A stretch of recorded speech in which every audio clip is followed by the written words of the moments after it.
Welcome back to the Food Provider Network. Today we're going to look at entering and editing information about your emergency food program.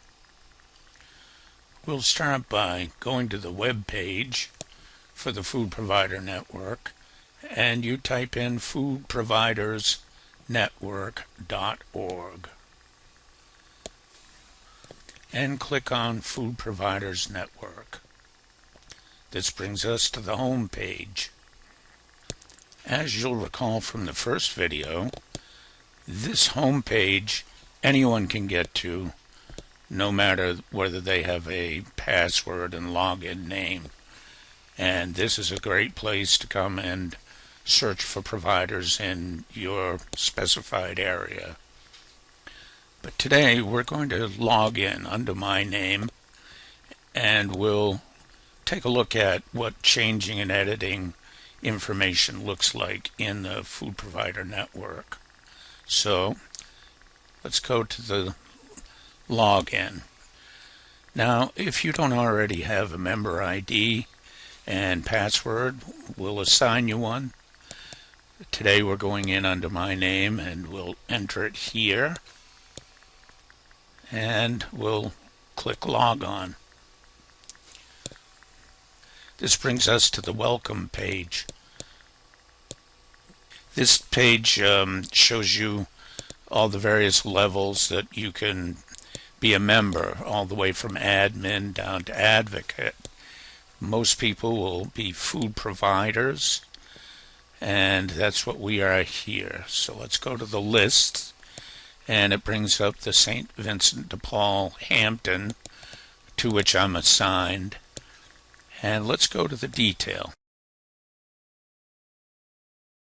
Now you'll see up at the top there are several tabs here, and the active one is details, but there's also towns, food types, advocate members, pictures, and monthly reporting.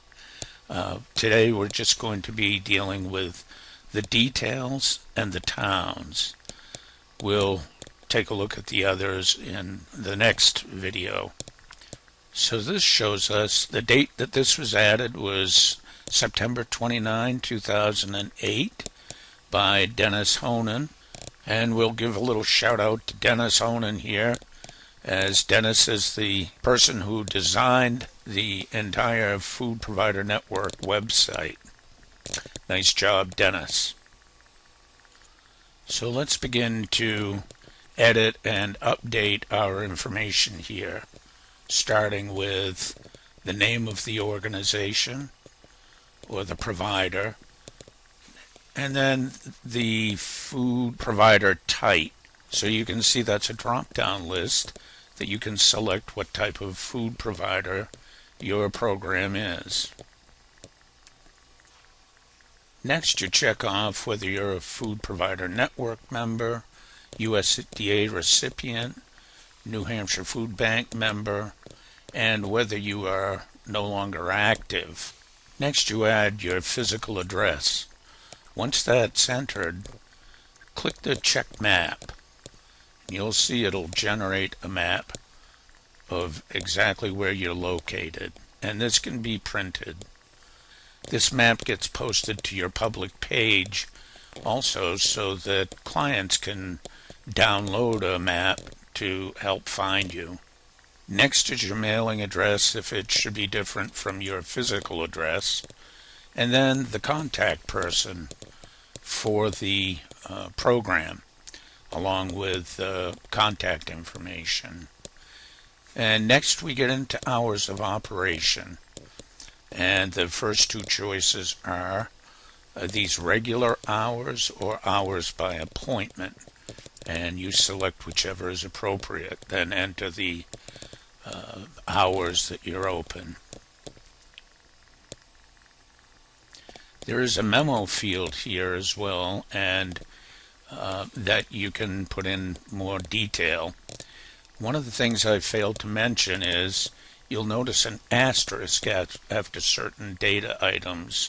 The asterisk indicates that this data is displayed on the public food providers directory.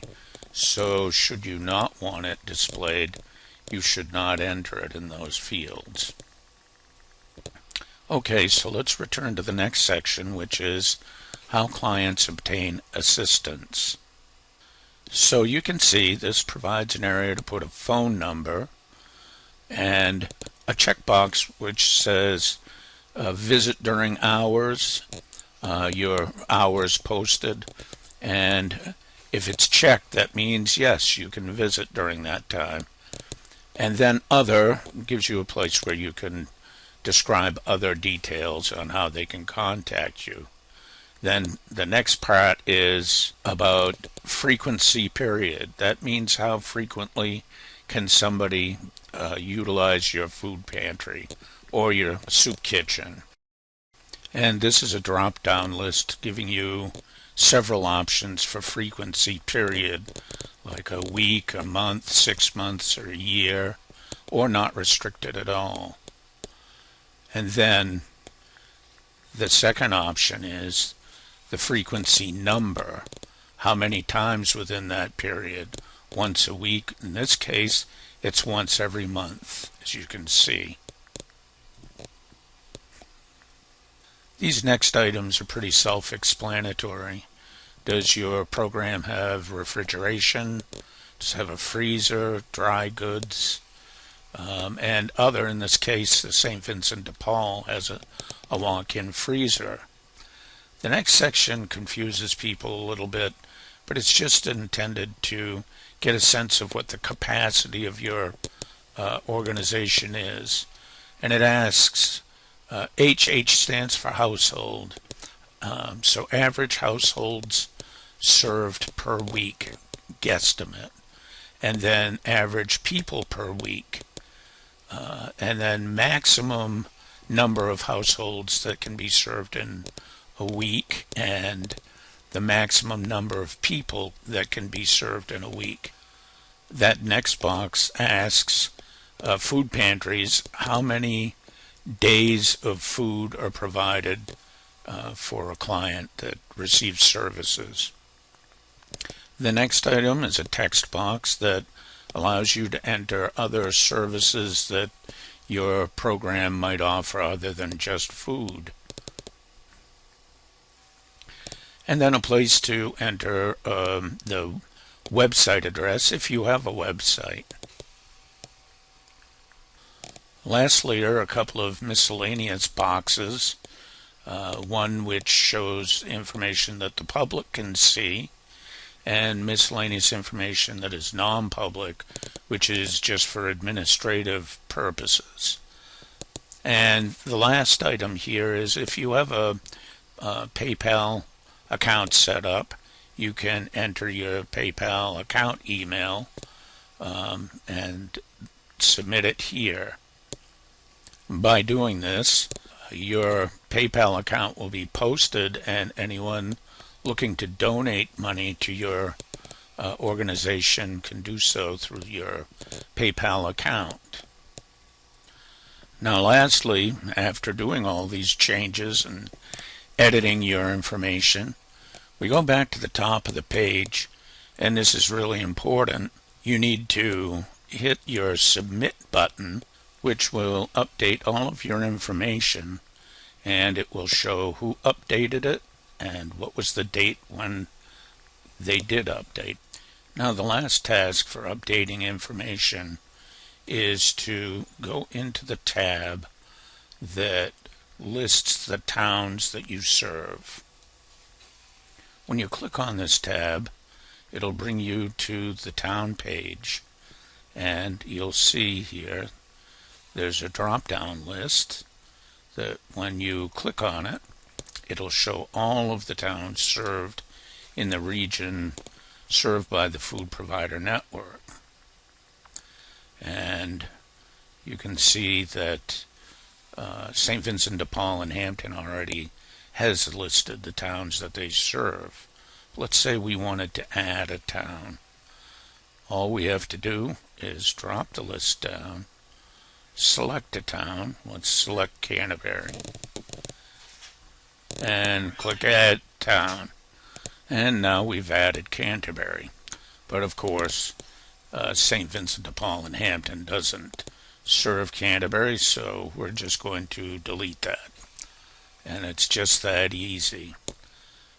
But we have to remember, whenever we make changes to anything in the system, we need to go back to submit to make sure that the changes have been saved. Finally, I just want to point out that there are other tabs up here besides details and towns. There are food types, advocate members, pictures, and monthly reporting.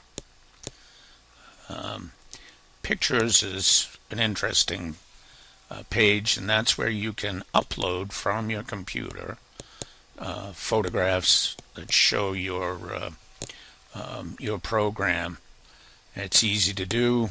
Just click on add or change the image and upload it, and it'll come right on to the website. And finally, the last tab is monthly reporting, and that's for the programs using USDA food and also the New Hampshire Food Bank. The monthly reporting will be dealt with in another video. It can be a really useful way to track your USDA inventory and seamlessly create a monthly report. But we'll do that in another video. Thanks so much, and I look forward to seeing you again.